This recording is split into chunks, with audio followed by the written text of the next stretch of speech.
été faite par le ministre AI de la Justice qui vient de le confirmer après le premier jour et la première audience. Il y a procès contre l'ancien président de la République démocratique du Congo, Hippolyte Kanambe. Qu'est-ce que vous pensez de cette décision et de cette annonce? Malobananga Bonabino, clavier Zalina Maboko Nabino, commentez, partagez l'émission, abonnez-vous parce que le procès va passer d'ici le 31, deuxième jour du procès, et que les Kabongo na chaîne Nabino, il y aura des pères et des mères. Alors, Nini Ali Koleka, na niveau, il y a état-major général, il y a forces armées de la République démocratique du Congo. Ezaya Koyinda, Motwepeli, un télégramme vient de nous arriver. On a identifié les généraux qui sont sortis rencontrer Hippolyte Kanambe.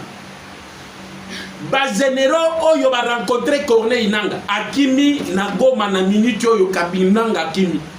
Azana Kenya. Ali Kosenga Azi exil. Corneille Nangaa.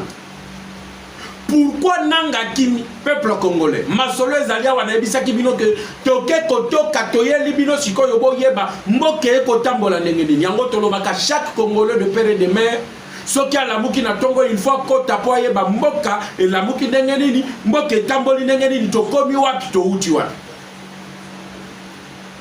Bato bali na diaspora bayebisaka biso ke biso ezali kaka nzoto nde ezali kuna molimo ezali awa. Il faut bayeba mboka bakoko na bango ali kotambola ndenge nini.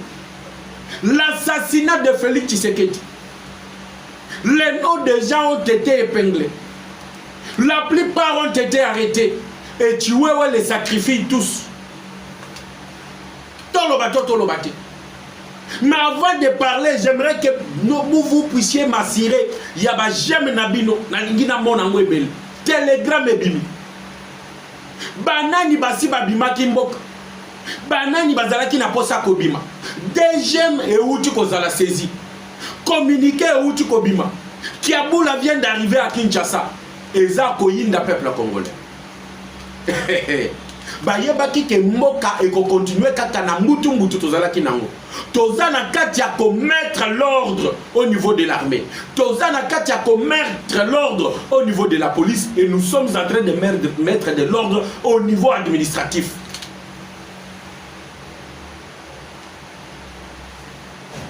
L'état-major général vient de recevoir l'ordre du commandant suprême. Pas d'entrée, pas de sortie. Tous les officiers doivent rester ici à Kinshasa.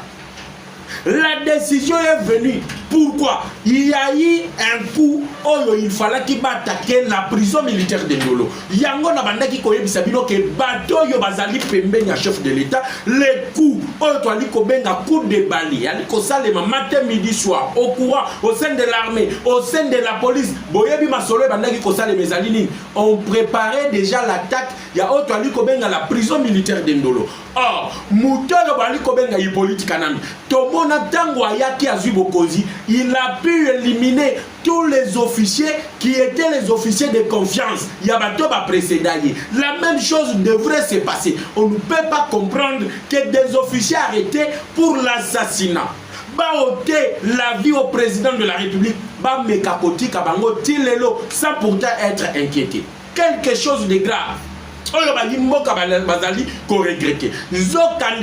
Il y avait des officiers qui ont été contactés par Hippolyte Kanambe de faire ces coups-là à la prison militaire d'Indolo. La prison sécurité et où tu causes la doublé.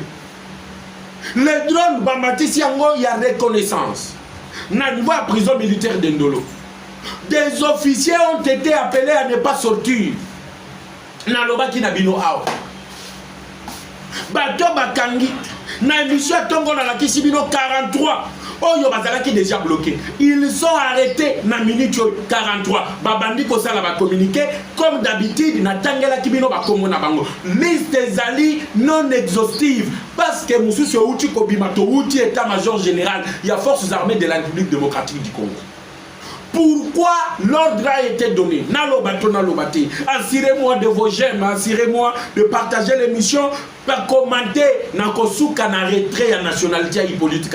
Pourquoi l'administration, soit le ministère de la justice, et qui poussé Moussika Samuel Bemba, double portion à frapper. La justice ne négocie pas. Effectivement, la justice ne négocie pas.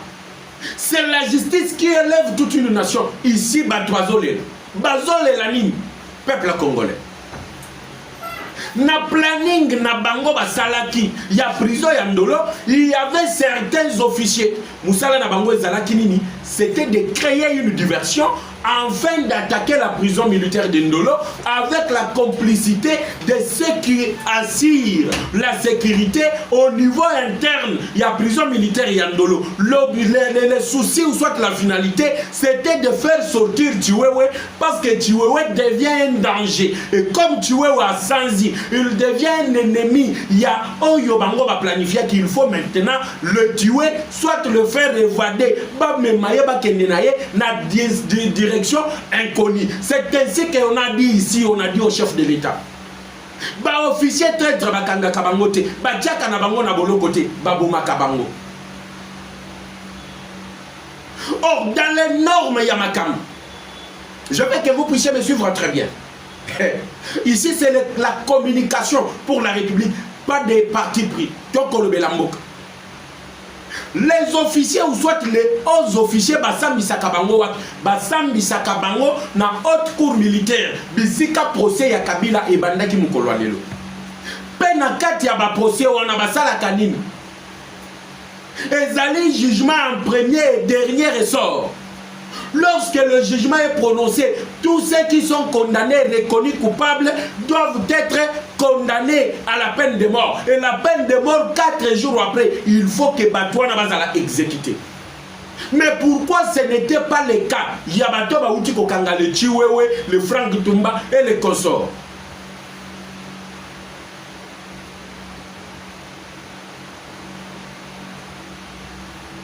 Un coup déjà été préparé. Un coup déjà été monté.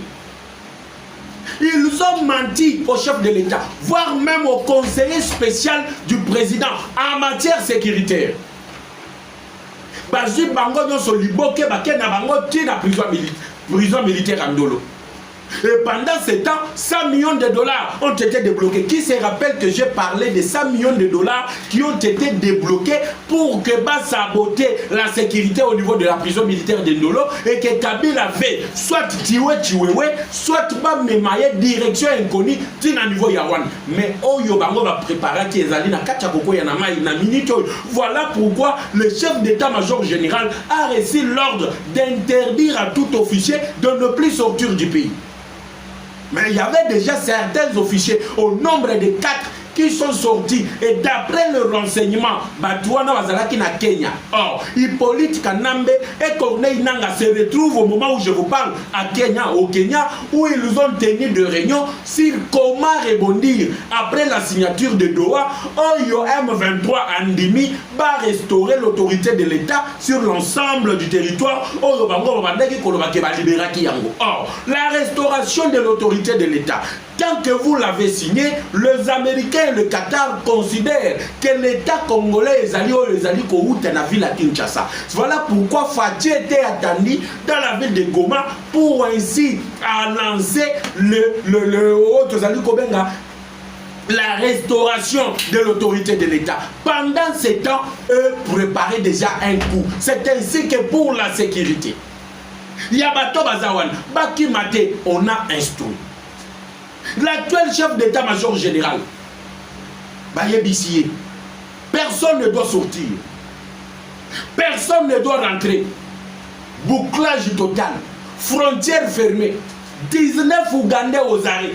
Yango Boboni Mwana Museveni a sali plutôt à Yebisibino que Makamwe Kolekana Doha, Makamwe Kolekana Washington et Zali Kotala les 9 pays voisins.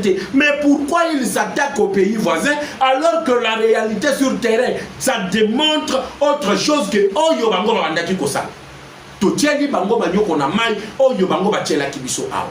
Voilà pourquoi chaque Congolais de père et de mère doit se concentrer sur son propre pays, sur l'intérêt de son propre pays. Tokomaki na niveau moko ya que soki ba plan na bango wana ekokisamaka ngai na bino lelo tolingaki tolela na monoko mboka ero yo on allait pleurer Tshisekedi que Dieu nous a envoyé pour nous faire sortir de tout ceci. Lelo, vous avez vu ici, on a financé les gens, les journalistes, les communicateurs. Bokende kwa attaquer Tshisekedi. Lelo na Addis Abeba. Le ministre de l'Intérieur du Congo, le ministre de l'Intérieur du Rwanda, Bakutani Kuna, va signer pour le retour des réfugiés. Retour Wanezali conditionné par la volonté de chaque réfugié de retourner dans son pays. Et quand vous accusez le Congo, que Congo et Zali Bongo qu'on travaillait avec le FDLR, si vous voulez que le Congo, au Pesita Chouana na Congo, il y a que aussi il y a FDLR. Ça veut dire que le Congo doit avoir l'autorité, doit exercer son autorité sur l'ensemble de chaque pays. Et Nanga, comme il a fui à Kenya, à Kekosalani, il a vite compris que lorsqu'on va retourner, na gouverneur militaire Somo Kakule, nommé par Tshisekedi. Pour nous, Yali Kozonga, même si on a eu des alertes sur ce que Pourouzi est en train de faire pour faire tomber la ville de Douvira. C'est ainsi qu'il y a eu plusieurs réactions. Peuple congolais, Yabato et Koluka, la ville de Douvira est quoi? Parce que ville de Douvira, ce qui est quoi, ces gens-là vont regarder maintenant les grands Katanga. Maintenant, avec l'avenir, il y a un service secret américain. Parce que tout ce que je suis en train de vous dire, ça a été dévoilé par le service secret, il y a États-Unis d'Amérique, avec les noms de gens qui ont été mentionnés dans une liste noire remise au président de la République, dont certaines personnalités politiques sont en train d'être entendues au niveau du Conseil national de sécurité. Et il n'a qu'à être salini et il dit peut battre bazana moment où on a ndenga kolela na ndenga osakanate. Et zalabayi politique.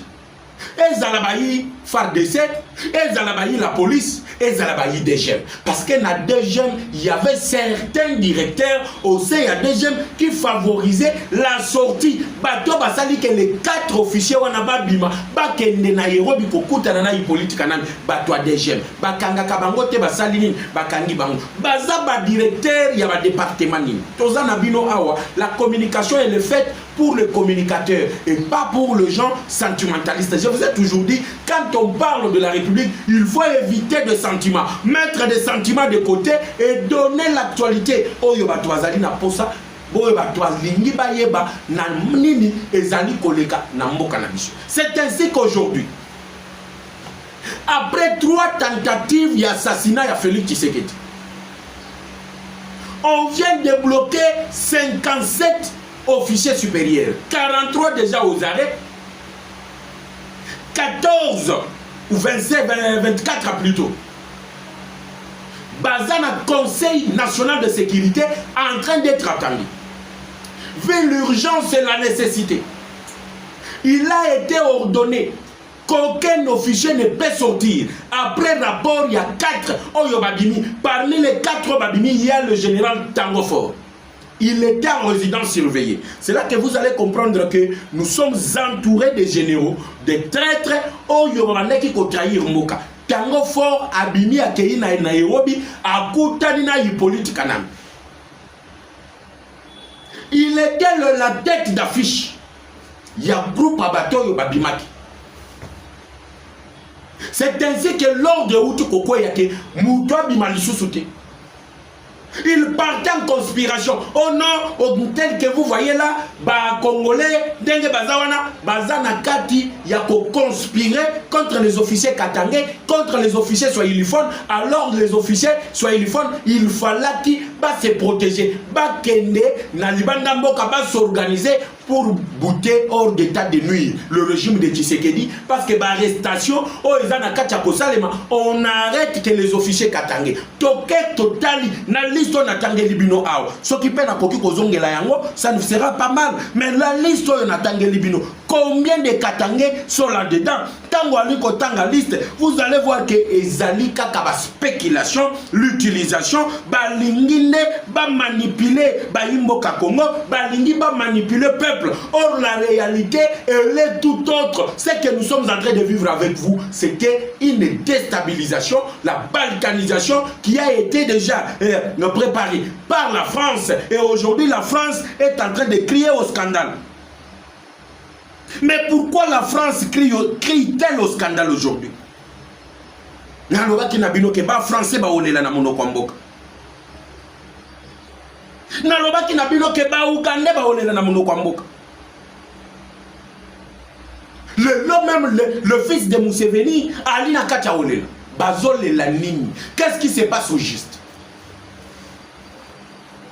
Zoa émission tindela bandeko nyonso partout dans le monde.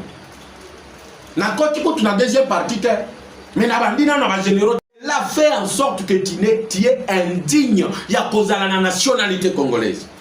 Ya mi balé zalini. Crime contre la paix et la sécurité de l'humanité. Donc l'humanité est en insécurité parce que Hippolyte Kanambe a créé l'AFC avec Nanga en conspiration avec Paul Kagame qui est l'ennemi numéro 1 du peuple congolais. Nazope Sabino, les infractions qui ont poussé le ministère de la Justice à prendre la décision sur la nationalité du politique Kanambe. Troisièmement, nous avons l'homicide intentionnel par balle. Koboma donc ozoboma, ozana intention ya kenakei koboma. Hippolyte abomi.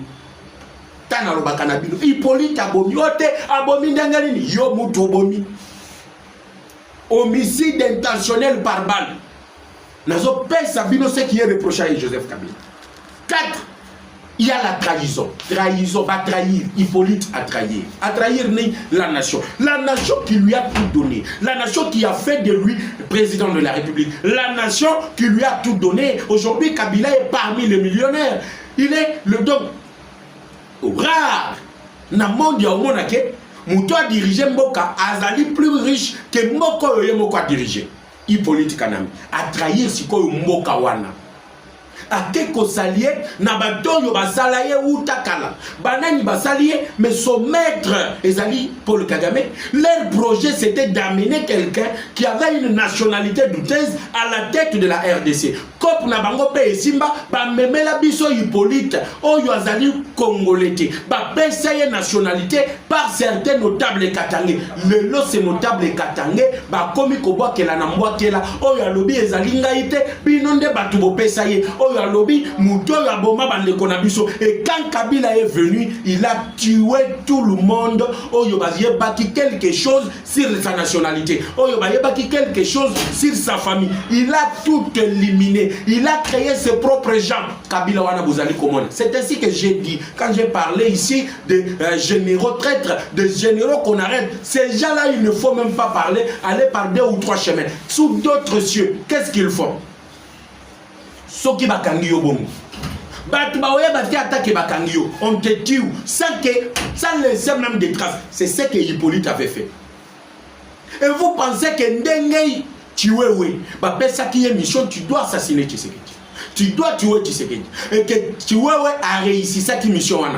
Kabila Linga qui a barré. Parce qu'à Linga qui a comme élément gênant. A yebi ba secret. Celui qui trahit finira toujours par trahir. Tous ces gens-là qui t'entourent, ils ont trahi Kabila. Tika Kabila parce que Moni Kabila a sous son pouvoir. Tant que peut pouvoir et Kolongwayo, ces gens te quitteront encore. Celui qui a trahi finira toujours par trahir. Et ils vont te trahir, monsieur le président de la République. Il ne faut pas se fier dans ce qu'ils sont en train de raconter. Ce sont des bobards. La preuve est là, Batoyo va trahira, va trahir Samboka, Batika Kabangote. Bakangi avec des preuves, Neto ya batiwewe, ya maison militaire et les autres, on vous tue. Comment on a ta trace na binote, ça se passe aux États-Unis, ça se passe en Russie, ça se passe en Corée du Nord. De gens comme ça, on les tue, on efface leurs traces. Et c'est un danger, avant de continuer dans l'infraction, qu'on reprochait Kabila, je dois vous dire que c'est un danger. C'est que vous êtes en train de faire là, vous êtes en train de mettre tout un pays en danger. Vous voyez qu'un général, Azala Kayemo côté, Azana bateau yaye, Bazali Simanaye, Azana commandement yaye, Azana bateau ya commandaka. Lorsque vous l'arrêtez, vous n'arrêtez que le commandement. Mais bateau ya bandaki ko travailler na bango Bazali. Tant que vous les mettez en prison, yango va s'organiser qui pour attaquer la prison militaire de Ndolo. Balinga qui va attaquer les yango ponani parce que vous avez laissé les gens que lui commandait Bazaliwan et la personne vous l'arrêtez, vous tirez la prison militaire en Ndolo sans toutefois augmenter le niveau de la sécurité. Voilà ce qui pouvait arriver aujourd'hui. Na peuple oyo aliko nyonga matin midi soir aliko mona mabe oyo baluba baluba kama bikanimana bazo mona yango. Qu'est-ce qu'on pouvait dire à l'avenir si Tshisekedi était tué? Donc on allait connaître un deuxième président assassiné dans ce pays après le rang de Désiré Kabila. Et pourquoi? Parce que Botiki ba généraux, ces gens-là doivent être tués. Kabila, Aliabaki que ceux qui tuaient ont réussi, c'est qui kouana Alinga qui a éliminé Kabila parce qu'Alinga qui a zala élément gênant. Et on pense que ceux qui ont le pouvoir de décider, Bazoyo Kamela Toali Kobeta matin, midi, soir, nous ne sommes que des lanceurs d'alerte. Batubayeba Makamo Toali Koloba, Izana Lolenge.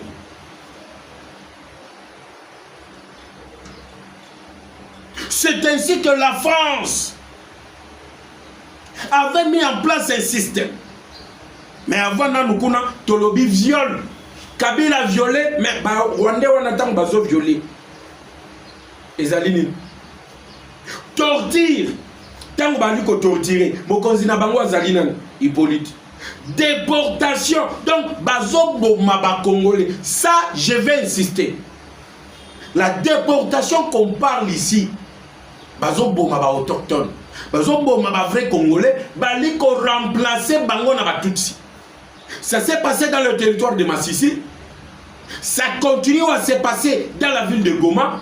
Ça se passe dans la ville de Bukavu, ça se passe dans tout le territoire où ils allaient sous occupation de l'armée rwandaise. On tue les autochtones, on le remplace par les Tutsis rwandais. Le bloc Power Tutsi veut ainsi Koko Misaba Tutsi est belé majoritaire dans la partie est de la RDC. Et chose grave, Baliko Salango Pambate. Soki Babomi, nommé chef coutumier à l'Okuta, on va la Tutsi pour gérer le groupement, le secteur, le village. Dans le territoire, on a toutes les informations et on est là que pour dire diriger, regardez ce qui se passe. Lelo, j'ai entendu moi na Museveni. Les gens ne comprennent pas. Moi na Museveni a commis comme ça la déclaration à Boye Ndengenin. Qu'est-ce qui se passe? Na lo bateau na lo bateau. Nini ali kolek. Moi na Museveni a yoko se rendre compte que Doha na Washington les ont cloué tous les 9 pays voisins et surtout la conglomération de pays qui s'étaient ligués pour déstabiliser la RDC. Va comprendre qu'avec l'arrivée de mercenaires, Otozali Kobenga les Blackwater, qui est une entreprise militaire américaine privée, avec leur arrivée, le déploiement qui se fait aujourd'hui à Goma, le retour de certains agents, il y a Monisco, mais Monisco, tout ça, la Kabango confiance, te ezali Monisco, Oyobino Boyebiwanati.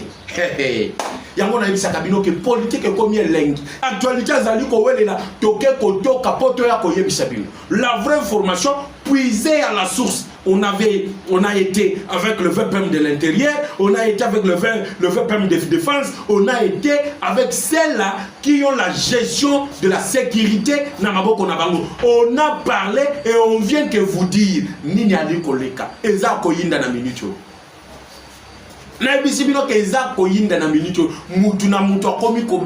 Chacun dans son coin. Pourquoi ils sont en train de partir chacun dans son coin? Pourquoi? Moi, na Museveni à comprendre que Badouana soki baye bango bakozala lisusu na facilité ata mon côté ya kokota lisusu au Congo d'avoir des ressources qui peuvent permettre que pas survivre économiquement. C'est ainsi que la France a salué l'accord des principes, mais la France a dit que il faut ça les manandenga ya EAC na SADC. Pourquoi ils veulent que tozonga na EAC? Pourquoi ils veulent que tozonga na SADC? Alors que les deux forces qui a totikala au mona iloko ba apportate.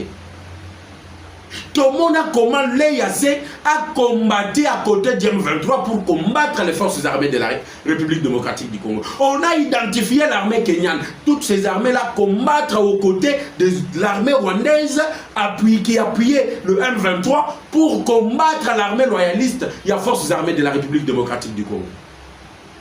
De place si quoi pour comprendre que totie bango Kleboa et Kleboa ils allaient kosala que babanda ko se prononcer lelo il s'oppose à Doha, il s'oppose à Washington. La réaction encore ni tozonga na Luanda, mais Luanda to kendo sala nini parce que le processus de Luanda n'a pas tenu. Nous on doit exécuter les CONOPS, les concepts d'opération qui est un processus d'opération à établir avant que tout commande dans la paix. Parce que vous savez que lorsque nous avons signé l'accord de principe, il a été dit dans les 7 ou 10 jours qui suivent la signature de l'accord de principe, on allait signer l'accord de paix. Or, dans l'accord de principe, lorsque le M23 a accepté que Kinshasa doit restaurer l'autorité de l'État sur toute l'étendue du territoire national, cela veut dire que Nenge Tolobi Bango va traquer FDLR, il faut pas zala na autorité sur l'ensemble du territoire national. Qu'est-ce qu'il faut faire? Il faut qu'on se retire. C'est là que Nanga et Kabila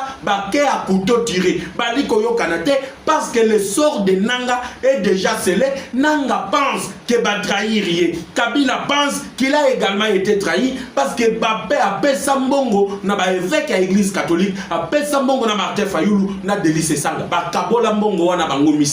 Yango moni bango na Jean-Marc Kaboun et Ali Kosimbate. Dernièrement, Bomonaki, Jean-Marc a recevoir qui va être prêtre à l'église catholique. C'était pour aplanir les angles par rapport à Mbongo et Hippolyte Kanambe à Tindaki. Et Mbongo et Tindamaki, pourquoi? Il faut créer un dialogue, soit qui est appelé ici le dialogue inclusif, le dialogue entre Congolais. On se pose la question, un Hippolyte Kanambe dont la nationalité sera retirée, comment il voit devenir Congolais pour participer à un dialogue ezali kaka pona bana Congo nde ozali komona na minute oyo peuple congolais Kagame atendaki ba émissaire na cité de Loya bakutana na mokonzi mboka. Pourquoi envoyer les émissaires avant que tokende Washington? C'est pour vous dire que remaniement nyoso yo moni Kagame bandi kosala au niveau du Rwanda ezali par pair. Lui pense que les Américains va contacter l'administration qui était mise en place et pour se sauver.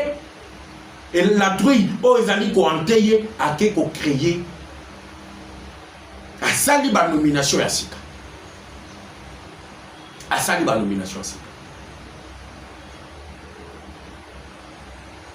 Nous sommes les amis. Kobanga ya oyezo comme na minute lui-même est incapable de gérer ça là. Lui-même ne sait même pas comment tokoki kolande la makambo.